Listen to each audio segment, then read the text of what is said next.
Hey guys, welcome back to my channel. So I'm just going to be doing a Divine Masculine update.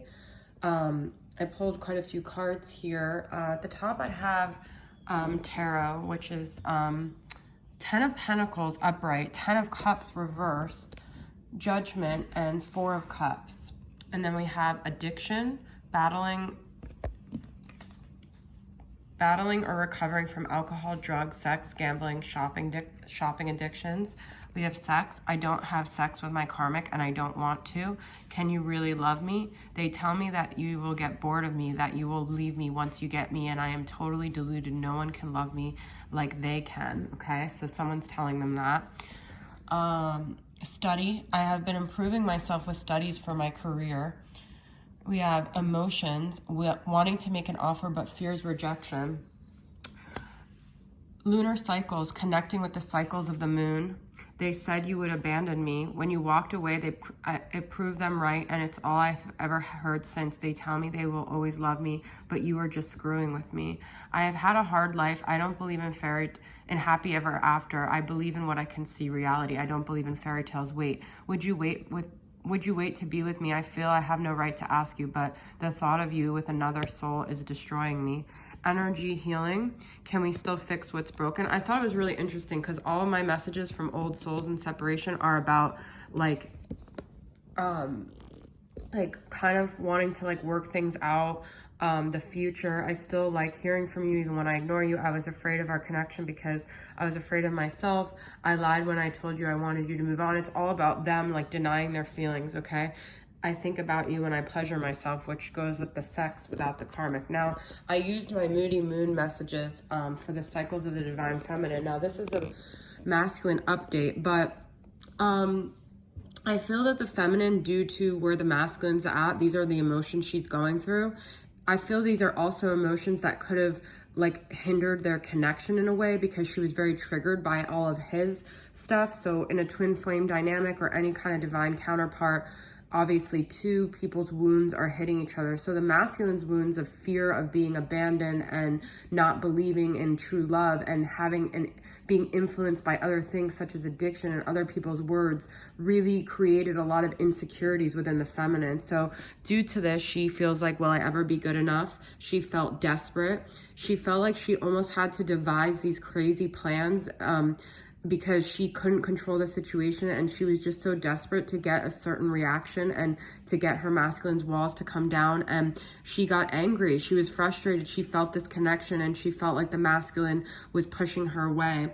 But she also still remained hopeful, which is weird because she held the hope for the masculine who didn't, which he still wonders, can we still fix what's broken? But I feel even though the feminine had all these like lower vibrational shadow energies coming through from the dynamic, she always kept the torch for the masculine. Now, I found that it was very interesting because, you know what, I keep moving this thing. I'm just going to pull the cards up. I felt there was a few messages about rejection between the 4 of Cups, and they said you would abandon me, and can you really love me?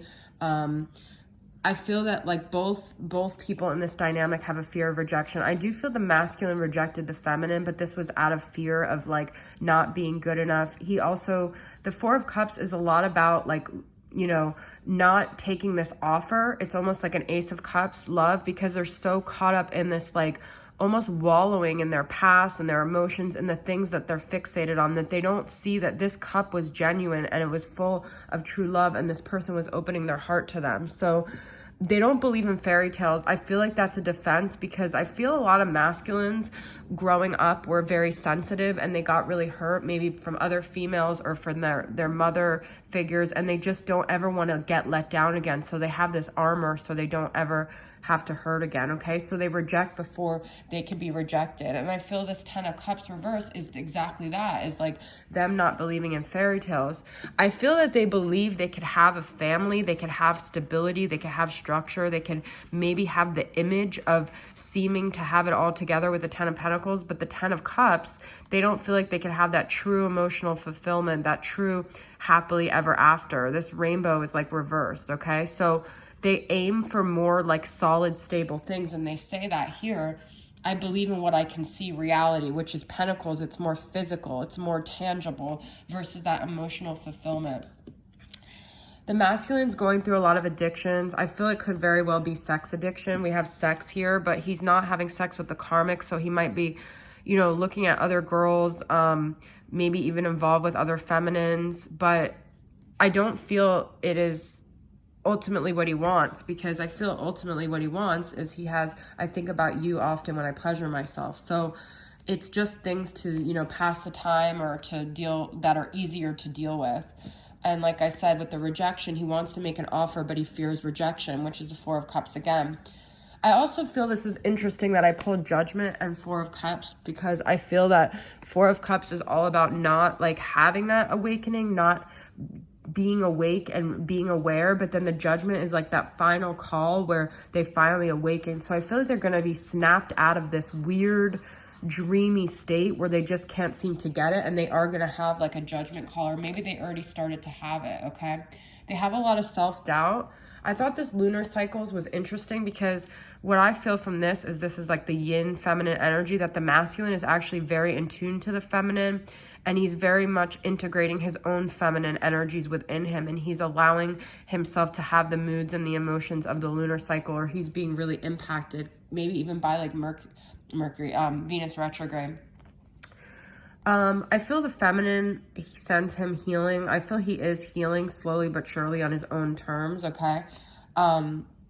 So we have, I told you, when I told you I wanted you to move on, I still like hearing from you even though I ignore you, and I was afraid of our connection because I was afraid of myself. He's very confused. Like, I feel the masculine does a lot of things where he feels like that's what makes sense, but really he doesn't even know why he's doing it, because it doesn't make sense. He's constantly resisting, I feel, the things that he really wants. And it's a lot of it is out of fear and out of not wanting to look at himself. And I don't feel like he's strong enough to face his addiction. So the feminine shines the light on that, and he just wants to be in this kind of la la land, but he's going to have his judgment call. He's going to have his awakening, okay?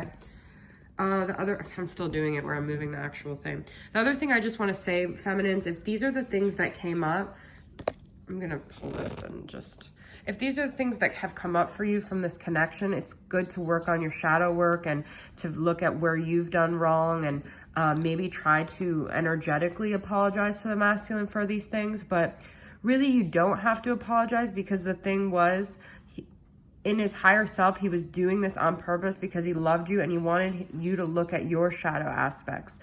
The thing about twin flames is they could call each other out. They could say these things. They could make each other feel absolutely awful. But I think deep down, even though he's asking, can you really love me? I feel like deep down they know that there's such an unconditional love there, that all of this is coming from a place of true love, and it's not ever really a judgment, even though judgment is there. It's more out of love to help people be the best version of themselves, okay? But try not to be in this desperate devising energy. Try to, you know, rise above this and stay hopeful, and stay hopeful on what you want to manifest versus all these things that you're frustrated with. Try not to have conversations with people who make you feel even more of those things. Just focus on your healing, because that's going to help the masculine focus on his healing as well. I do feel like both parties have abandonment issues. The other thing I want to say is when they're saying, they said you would abandon me. They said fairy tales don't exist. They said you wouldn't really love me. I feel these could be voices he maybe heard as a child, a lot of negativity, but then it turned into his own internal voices. So it's not necessarily someone outside of him that's saying it. It's these voices in his head. Not like he's schizophrenic or anything, but it's this voice inside his head that tells him, no, like you can't have what you want. It's a very self-annihilating, self-destructive voice. And that's something that he really needs to work on healing, is strengthening his own positive inner talk and inner dialogue, okay? And that's something you can help him heal by you doing the same. So that is your guys' reading. I hope it resonated with you guys. Thanks for tuning in as always. I love you guys, and I'll see you guys soon. All right, bye.